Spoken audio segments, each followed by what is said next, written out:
शायद इमरान मसूद साहब को ये लग रहा होगा, लेकिन सरकार नहीं बनी। उसके बाद एमएलसी का चुनाव हुआ। एमएलसी के चुनाव में भी समाजवादी पार्टी ने इमरान मसूद को घास नहीं डाला। फिर उसके बाद राज्यसभा का भी चुनाव हो गया, उसमें भी समाजवादी पार्टी ने जयंत चौधरी को भेजा और एक और 2 सीटें सपा के खाते में थी, कपिल सिब्बल को भेज दिया। अब जाहिर सी बात है, सवाल नंबर 1, कपिल सिब्बल कौन होते हैं? समाजवादी पार्टी के राज्यसभा के प्रत्याशी। किस हैसियत से माननीय अखिलेश यादव ने कपिल सिब्बल को राज्यसभा भेजा? कपिल सिब्बल की बिरादरी का, जाति का कोई भी एक व्यक्ति एक वोट समाजवादी पार्टी को दिया है क्या? ठीक यही गलती आज से लगभग यानी 2016 में, यानी 8 साल पहले बिहार में राष्ट्रीय जनता दल ने किया था। 2015 के विधानसभा चुनाव में ऑल इंडिया यूनाइटेड मुस्लिम मोर्चा ने तन मन धन, यानी हमारे संगठन ने तीनों चीज़ आरजेडी को जिताने में लगाया था। 2014 के लोकसभा में ऑल इंडिया यूनाइटेड मुस्लिम मोर्चा के राष्ट्रीय अध्यक्ष डॉक्टर एजाज अली ने लालू यादव के साथ हेलीकॉप्टर से दौरा भी किया था और बाय रोड भी मेहनत हुई थी और तमाम तंजीमें लगी थी। तो वोट दिलाए डॉक्टर एजाज अली। 2016 में राज्यसभा का चुनाव होना था। लालू यादव ने अपने आप को कोर्ट से बचाने के लिए राम जेठमलानी को राज्यसभा में भेज दिया। राम जेठमलानी भी नहीं बचे, लालू यादव भी नहीं बचे। लालू यादव भी जेल गए और राम जेठमलानी बेचारे ऊपर को चले गए। ठीक है, और साथ में वोट भी चला गया।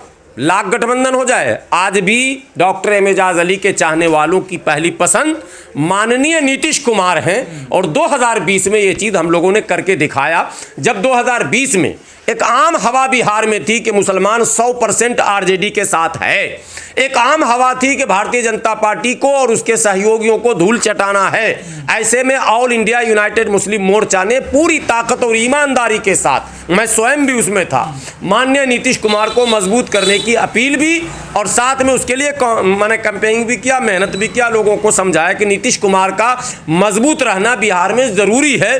अगर भाजपा पर लगाम लगाना चाहते हो तो भी नीतीश कुमार की मजबूती ज़रूरी है और सेकुलरिज्म को जिंदा रखना चाहते हो तो भी ज़रूरी है। मैं आज बहस, ये आपने इमरान मसूद का सवाल किया, लेकिन मैं आपको एक इतिहास में लेकर जाना चाहता हूँ। इतिहास ये है कि आज जो तारीख़ है, जो आप मेरा इंटरव्यू ले रहे हैं, आज 25 तारीख़ है या 26 तारीख़ है? 25 है, 25 अक्टूबर।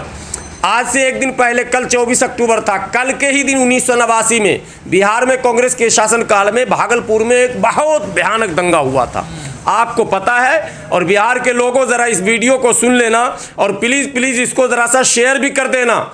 उस भागलपुर दंगे का मुख्य अभियुक्त कामेश्वर यादव, उस दंगे का मुख्य अभियुक्त आईपीएस द्विवेदी और उस समय का डीआईजी, इन तीनों चारों को जब लालू जी की सरकार आई, यानी 90 में, जब 89 में ये दंगा हुआ, कांग्रेस से मोहभंग हुआ मुसलमानों का, तो लालू जी मैदान में आए, मंडल लेकर आए और साथ में सामाजिक न्याय का नारा लेकर आए। और उन्होंने कहा कि हम न्याय देंगे, भागलपुर के अभियुक्तों को हम सजा देंगे। लेकिन जब सरकार उनकी बनी तो उन्होंने भागलपुर के उन तमाम अभियुक्तों को न केवल बचाया बल्कि उसकी पदोन्नति कर दी, उनको प्रमोशन मिला, सम्मान मिला। तो मुसलमानों ज़रा ये देखो कि तुम्हारा हितैषी कौन है। मैं ये बात इसलिए कह रहा हूँ कि जब नीतीश कुमार सत्ता में आए तो 2005 में इन्होंने फिर फाइल खुलवाया और फाइल खुलवाने के बाद उन्होंने फिर से एक आयोग बनाया और जिस आयोग को बनाया उस आयोग की रिपोर्ट पर कुछ लोगों को सजा मिली, ये मैं कह रहा हूँ। तो नीतीश कुमार ने तो इंसाफ किया, लेकिन लालू यादव ने वोट लिया और इंसाफ नहीं किया। सेम यही सिचुएशन उत्तर प्रदेश में अखिलेश यादव कर रहे हैं। अखिलेश यादव जेल में जाने से बचना चाहते हैं। उनके ऊपर आय से अधिक संपत्ति का, जो अब तो बेचारे स्वर्गवास हो गए मुलायम सिंह यादव, उनके ऊपर भी सीबीआई का तलवार जो है वो लटका रहता था, तो उस डर से कपिल सिब्बल को इन्होंने राज्यसभा में भेजा। तो भैया सीबीआई से आप बचो, मुसलमानों का वोट लेने का जो वो ख्वाब देखते रहते हैं वो आपको त्यागना पड़ेगा। और उत्तर प्रदेश के मुसलमानों, आपको ऐसे लोगों को डंके की चोट पर वोट देना चाहिए जो आपके हितों की रक्षा करे, जो आपको सामाजिक, आर्थिक, राजनीतिक और शैक्षणिक और आर्थिक न्याय दे। हम भाजपा को हराने के चक्कर में सपा को वोट दे देते हैं, भाजपा को हराने के चक्कर में आरजेडी को वोट दे देते हैं, लेकिन ना हमारे राजनीतिक हित की रक्षा होती है, ना सामाजिक हित की रक्षा होती है, और अब तो धार्मिक हित की भी रक्षा नहीं होती है। जितने मुद्दे योगी सरकार में उत्तर प्रदेश में उठे, अखिलेश यादव कहाँ आए खुलकर बोलने? एक यादव की मॉब लिंचिंग हुई, अखिलेश यादव उसके घर पर गए। अखिलेश यादव जी, मुसलमानों की मॉब लिंचिंग में आप उसके घर पर गए। इंस्पेक्टर जियाउल हक की मॉब लिंचिंग हुई, कितने मुआवजा दिए गए? सरकार अखिलेश यादव की थी। दादरी मॉब लिंचिंग हुई, कितने मुआवजे दिए गए? सरकार अखिलेश यादव की थी। मुजफ्फरनगर दंगा हुआ, क्या हुआ? उनका पुनर्वास हुआ? उसका नहीं हुआ, सरकार अखिलेश यादव की थी। मैं तो अखिलेश यादव के समर्थन में था चुनाव में कि एक कॉमन मिनिमम प्रोग्राम पर नई सरकार बनने वाली है, लेकिन उसलिए था कि उसमें ओम प्रकाश राजभर थे, जिनको मैं आज भी अच्छा नेता मानता हूं, बोलने वाला, निडर, बेबाक, मुद्दों पर लड़ने वाला नेता और सड़क का नेता मानता हूं। लेकिन राजभर को भी इन्होंने निकाल दिया बाहर, और उसके बाद इन्होंने अब मुसलमानों का जो ऑपरेशन ब्लू स्टार शुरू किया है साहब, एक भी मुस्लिम लीडर सर उठाकर समाजवादी पार्टी में बोलने और चलने के लायक नहीं बचा हुआ। जो जीत गया किसी भी कारणवश, वो तो मजबूरी है, उसकी 5 साल झेलेगा, लेकिन जिसको टिकट नहीं मिली, जिसको जो चुनाव हार गया, जैसे अरशद खान चुनाव हार गए, 800 वोट से हार गए, हार नहीं गए, हरा दिए गए, जो भी इस तरह के कई लोग और हार गए, आपने क्या दिया उनको? सम्मान। है कोई मुसलमान अरशद खान के लेवल का बोलने वाला समाजवादी पार्टी में? आजम खान के बाद कोई नेता है तो अरशद खान है, लेकिन कहीं नहीं है, पड़े हुए हैं किसी कोने में, बेचारे एनजीओ चला रहे हैं। इमरान मसूद पश्चिमी उत्तर प्रदेश का एक बड़ा चेहरा, सम्मानित चेहरा, खानदानी चेहरा, और उसकी पकड़, आवामी चेहरा, आवामी लीडर जिसको कहते हैं, जमीनी नेता, पब्लिक में जाने वाला, लड़ने वाला, मुद्दों पर जो होता है नेता का काम, भागने दौड़ने वाला। आपने ये नहीं देखा कि इमरान मसूद, पश्चिम में आपका कौन है नेता? समाजवादी पार्टी में मुसलमानों के साथ अगर कोई बात हो तो पश्चिम में कौन चेहरा आएगा? आजम खान तो खत्म हो लिए, आजम खान का कोई मतलब ही अब नहीं है, वो तो बेचारे जब तक जी रहे हैं तो जी रहे हैं। अब्दुल्ला आजम की कोई हैसियत नहीं है, ना वो अपनी पहचान बना सके। अब एक नेता का नाम बनाइए पश्चिम में कोई मुसलमान का, एक भी चेहरा नहीं है। 1-2 विधायक जो जीते हुए वो किसी काम के नहीं है। तो इमरान मसूद एक चेहरा था, आप चाहते तो इस चेहरे को भुना सकते थे, इस चेहरे को हाईलाइट कर सकते थे।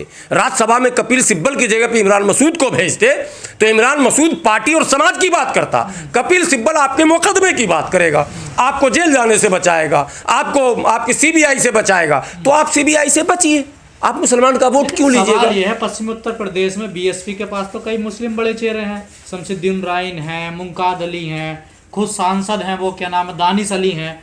तो ये इनको, इमरान मसूद को क्यों इतनी बड़ी जिम्मेदारी दी, पश्चिमी उत्तर प्रदेश का संयोजक बना दिया उनको? ये बहुत अच्छी बात आपने कही।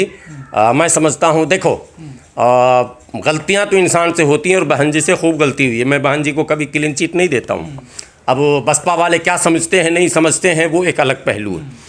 बहन जी, हमारे साहब काशीराम ने मैदान में आते ही नारा दिया था, पहले तो अपने समाज को जगाया, जब समाज उनके पीछे चलना शुरू कर दिया था तो उन्होंने आवाज़ दी, दलित मुसलमान करो विचार, कब तक सहोगे अत्याचार। और उन्होंने एक बड़ा गठबंधन बनाया, मुस्लिम समाज में बाज़ाब्ता कैडराइज करने के लिए एक पूरी टीम इनकी तैयार हुई, और मुस्लिम कैडराइज हुआ, बड़ी तादाद में जुड़ा, और नतीजा ये हुआ कि सरकारें बननी शुरू हुई, और आखिरकार पूर्ण बहुमत की भी सरकार बन गई, जो इतिहास में उसको दर्ज किया जाएगा कि बसपा ने अपने बलबूते पर भी सरकार बनाई। लेकिन पता नहीं बहन जी के मन में क्या आ गया, जिस चीज़ को हम आज भी कह रहे हैं, कल भी कह रहे हैं कि हमें मनुवादी व्यवस्था से ही लड़ना, ये हमारा मेन लड़ाई। आप उसी से गठबंधन भी कर रहे हैं, उसी से दोस्ती भी कर रहे हैं, उसी को पार्टी में भी ला रहे हैं। यदि उसी समय आप सतर्क से रहे होते और केवल दलित मुसलमानों को लेकर आप चले होते, नहीं, मुख्यमंत्री आप पूरे देश प्रदेश को लेकर चलिएगा, अन्याय किसी के साथ नहीं होगा, क्योंकि हमारी व्यवस्था में अन्याय नहीं है। लेकिन जिसे न्याय नहीं मिला है, जिसके साथ सदियों से भेदभाव हुआ है, उसको तो न्याय देंगे कि नहीं देंगे? अगर पिछली सरकारों ने इनके साथ अन्याय किया तो हम तो भरोसे से आए ना बसपा के साथ, क्या अब हमारे साथ अन्याय नहीं होगा, हमारे साथ भी न्याय होगा और सबके साथ न्याय होगा। लेकिन वो हुआ नहीं। SC/ST एक्ट में संशोधन की बात आई, बहन जी तैयार हो गई। सवर्ण आरक्षण की बात आई, बहन जी तैयार हो गए, ऑन रिकॉर्ड इनका भाषण है। तो ये गलतियां उनको यहाँ तक लाई हैं। समय है, समय एक जैसा नहीं होता। एक ज़माना था, अंग्रेज़ की हुकूमत थी भारत में, आज भारत के लोग कल शपथ ले लिए, पता ना आपको, ऋषि सुनक। भारत मूल का व्यक्ति अंग्रेज माने इंग्लैंड का प्रधानमंत्री बन रहा, तो समय बहन जी को या बसपा के जिम्मेदारों को मायूस होने की जरूरत नहीं है। समय बदलेगा, आपको नीति बदलनी है, आपका समय बदल जाएगा। आपके कार्यक्रम के जो रूपरेखा वो बदलना है, आपका समय बदल जाएगा। आप लोगों को जोड़े तो आपने जो नाम गिनाया, तो पिछले 2019 के लोकसभा में और 2022 की विधानसभा में न तो मुनकात अली का चल पाया, न तो क्या कहते हैं शमशुद्दीन राइन का चल पाया, और न ही जो मुजफ्फरनगर से सांसद थे वो हमारे बसपा के दानिश अली, उनका भी जलवा नहीं चला। मुजफ्फरनगर में एक और कद्दावर नेता थे जिनका आयरन एंड स्टील का राना, हाँ, तो वो सब फेल हो गए, समाज को नहीं जोड़ पाए। इसलिए नहीं जोड़ पाए कि जब हमारा सुप्रीम लीडर कमज़ोर होगा ना तो समाज में सवाल होता है। अब मान लीजिए मैं बसपा का पदाधिकारी हूँ, मैं समाज के बीच जा रहा हूँ, तो मैं समाज से जब बात करूंगा तो समाज पूछता है आप किसकी बात कर रहे हैं? बहन जी तो सतीश चंद्र मिश्रा को लेकर घूम रहे हैं, बहन जी तो वो कॉलेज बनवा रहे हैं, बहन जी तो ये कर, मतलब 10 तरह के सवाल वहाँ होते हैं। तो समाज में अब बहन जी के अंदर बदलाव आया, बहन जी के बयान अब जो आ रहे हैं वो नपे तुले और सधे आ रहे हैं। तो अगर बहन जी इस रास्ते पर बढ़ेंगी और जो असल मिशन जिसको कहते हैं नो कमीशन, एक तो कमीशन खोरी चली पार्टी में, ये भी आपको पता है, लूटपाट चला टिकट के नाम पर, दुनिया के नाम, तो कमीशन में पार्टी खत्म हो जाएगी, मिशन पर आना पड़ेगा। और मिशन बाबा साहब से लेकर कांशीराम साहब तक वही था, त्याग, तपस्या और समाज के लिए समर्पण।